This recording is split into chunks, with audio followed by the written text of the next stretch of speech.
কল্পনার মোড় দেখা যাচ্ছে,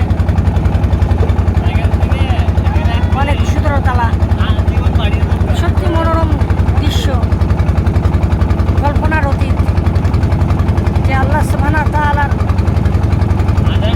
রোড পথে, নদী পথে, সমুদ্র পথে, আকাশ পথে প্রত্যেকটা ভ্রমণের মধ্যে মজা।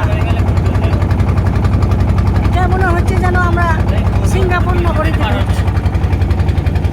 এত সুন্দর লাগছে যে কল্পনা করে শেষ করতে